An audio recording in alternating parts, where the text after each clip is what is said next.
La iniciación de Rumi. El poder transformador del encuentro entre el discípulo y el maestro.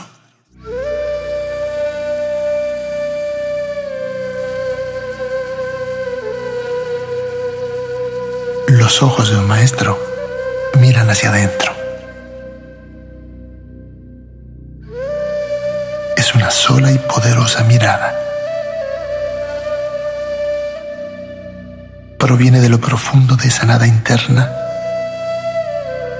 que ya ha sido descubierta. Caer en la dicha es dejarse penetrar por una mirada inocente, aunque ésta provenga de otro.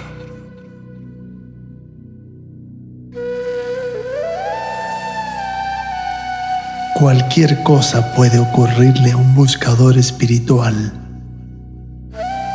hasta que descubre la pureza de lo que es y hasta que encuentra el tesoro que siempre ha estado allí.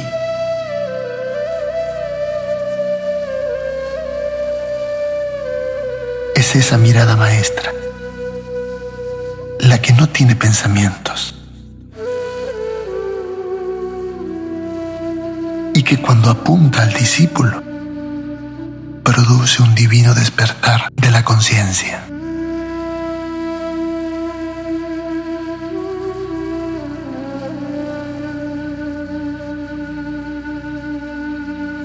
El encuentro de un maestro marca para siempre el camino espiritual del discípulo.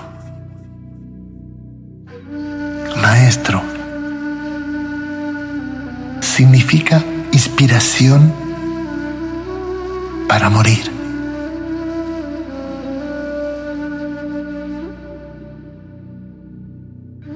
Es solo un símbolo que indica una apariencia de alguien que ha dejado de ser.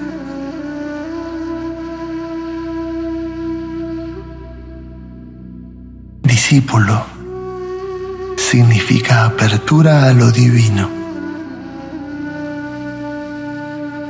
predisposición a lo trascendente, receptividad a lo que llega de afuera. Alguien que está dispuesto a morir a lo que no es.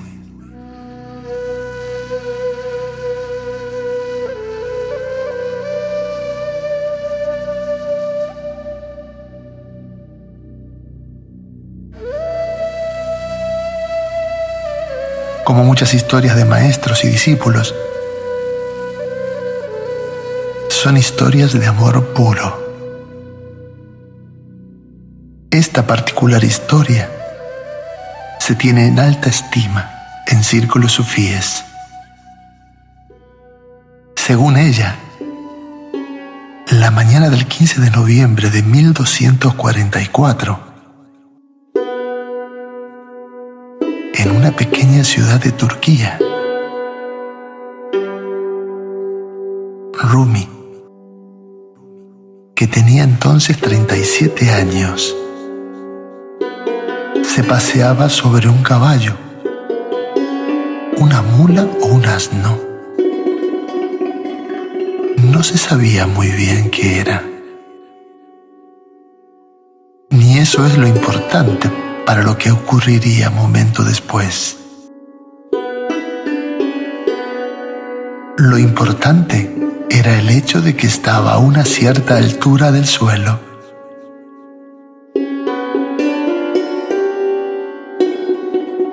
Toda vez que uno está a cierta altura, hay un cierto riesgo a caer.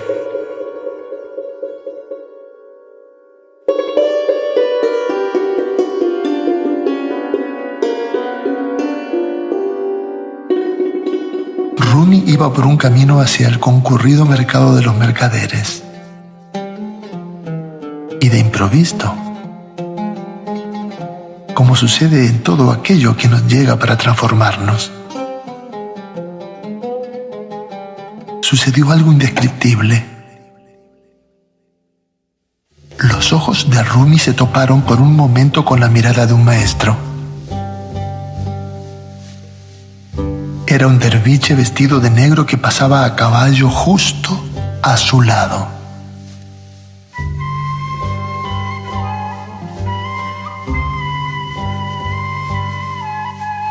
Se enfrentaron,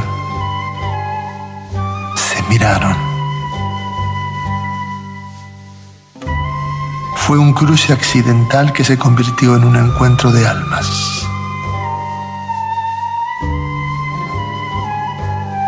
Fue la primera sorpresa para un discípulo que en su búsqueda es encontrado. Porque en ese instante gigantesco y fuera del espacio-tiempo, Rumi, al ser visto por un maestro, sintió que un rayo de luz le caía en su cabeza, dejando escapar una espiral de humo como si su mente se hubiera pulverizado.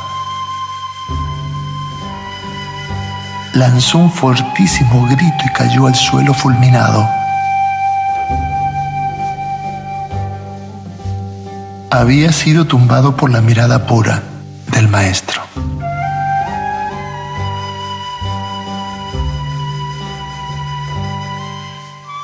Al volver en sí, al cabo de una hora, abrió los ojos Rumi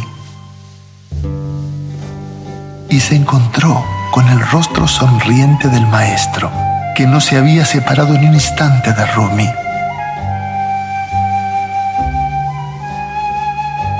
Entonces, tomándose los dos de la mano,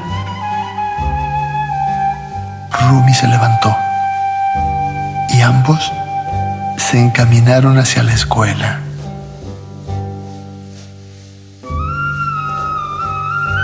Se encerraron en un retiro de 40 días. Sobre lo que allí se dijeron, no hay noticias. Solo se sabe que Rumi reconoció en ese derviche al maestro. Ese maestro que desde hacía tanto tiempo andaba pidiéndole a Dios y a toda la existencia que llegara a su vida. Así es como ocurre con todo buscador espiritual. De repente deja de serlo cuando se encuentra con el amor.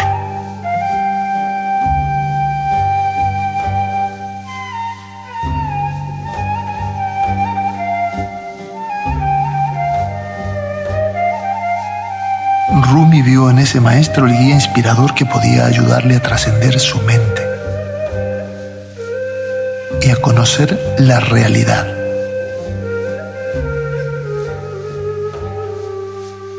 Pero la realidad con mayúsculas. Realidad con mayúscula se refiere a lo real.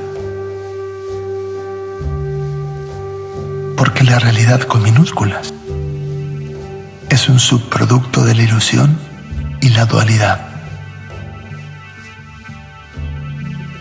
Toda realidad que surge de la interpretación es solo un invento perverso de una mente finita y limitada. La realidad con minúscula es una percepción de la vida vista desde el pasado.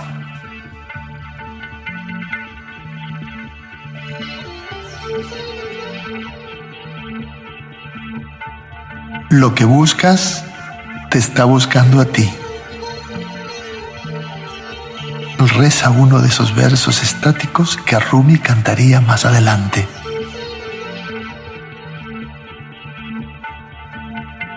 No estás buscando a nada ni a nadie. El todo te está buscando a ti.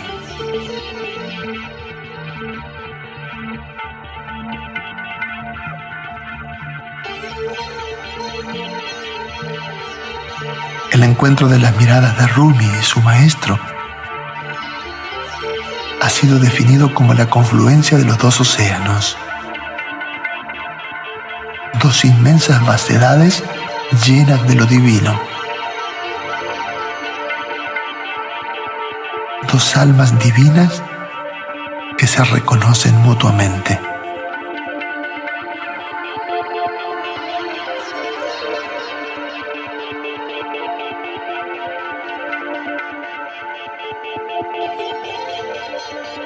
Rumi escribiría al respecto: el ser humano es mirada, el resto es solo carne.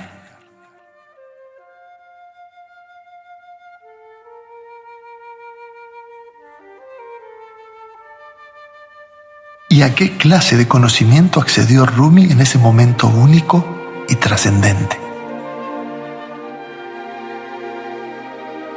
A ninguno. Porque nada le ha sido enseñado. Solo ocurrió la transferencia de la presencia. Y como todo maestro, desapareció como tal.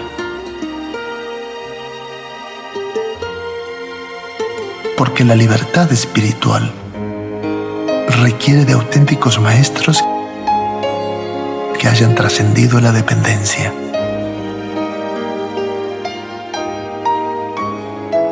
Toda su obra, que comprende miles de versos,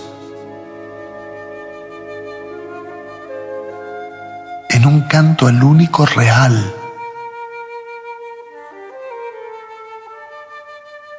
que no deja sitio para nada más que eso.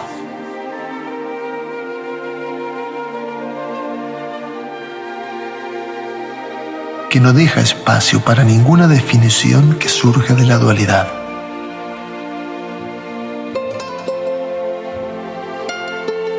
Como diría el propio Rumi,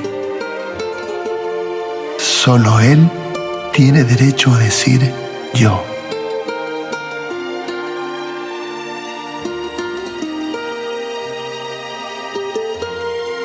Como diría el maestro, solo la existencia puede decir soy.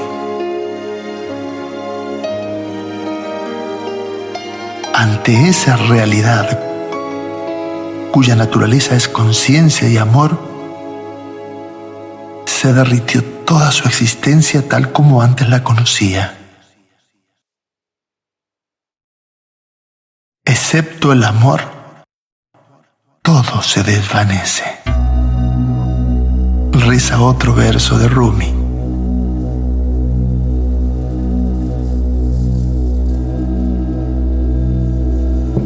Enloquecido de amor, Rumi se embriagó en el océano de la dicha y se hundió en las aguas insondables de la conciencia, donde se extingue lo que nunca ha sido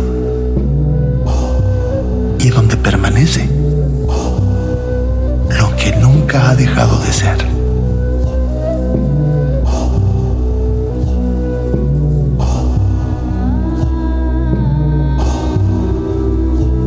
¿Qué puedo hacer por vosotros, oh creyentes de todo tipo de creencias?, dijo una vez Rumi.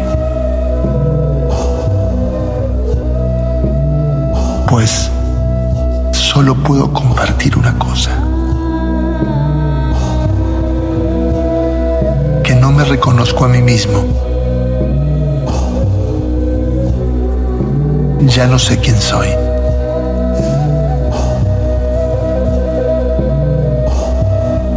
No encuentro nada de lo que antes me definía.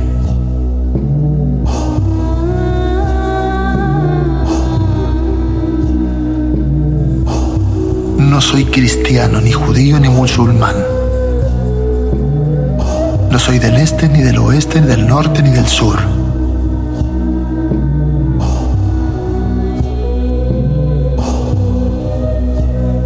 No soy de la tierra, ni del agua, ni del aire, ni del fuego, ni siquiera del éter soy.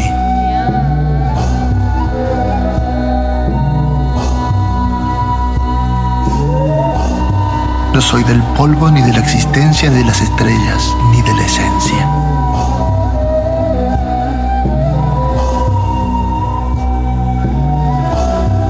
No soy de India, ni de China, ni de Bulgaria, ni de Grecia.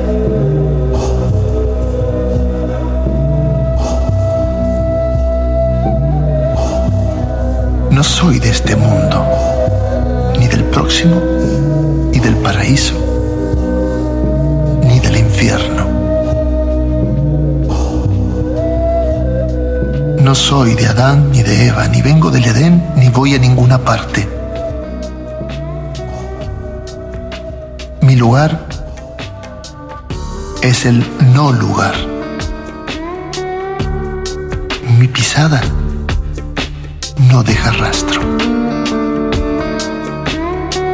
No tengo cuerpo ni alma, pues pertenezco a la realidad del amado. He desechado la dualidad. He trascendido la ilusión. He visto que los dos mundos son uno, pero uno con mayúscula, porque uno con minúscula está solo y separado. El uno con minúscula es la parte que no reconoce de dónde proviene. Pero el uno con mayúscula lo incluye todo. Es el todo. Solo al uno busco. A uno conozco. A uno veo. A uno invoco. He bebido la bebida más espirituosa de la existencia. Ahora, embriagado con la copa del amor, los dos mundos han desaparecido de mi vida. No tengo ya otra cosa que hacer, más que ser en toda celebración.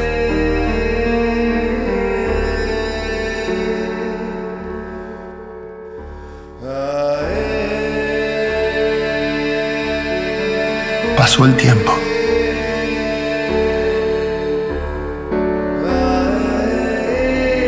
Y Rumi utilizó el lenguaje para escribir cientos de poemas místicos que tratarían de transmitir lo indescriptible.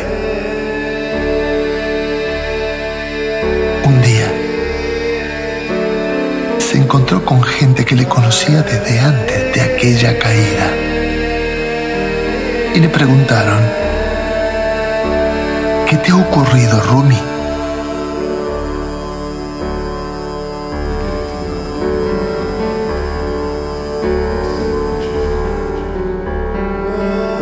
La mirada pura me tumbó. Caí y nunca más pude ser el mismo. Morí y me sumergí en ello. Así regresé al todo.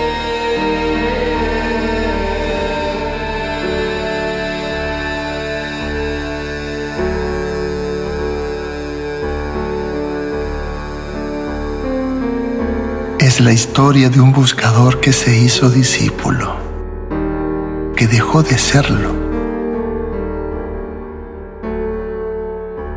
para convertirse en la dicha que surge del puro amor.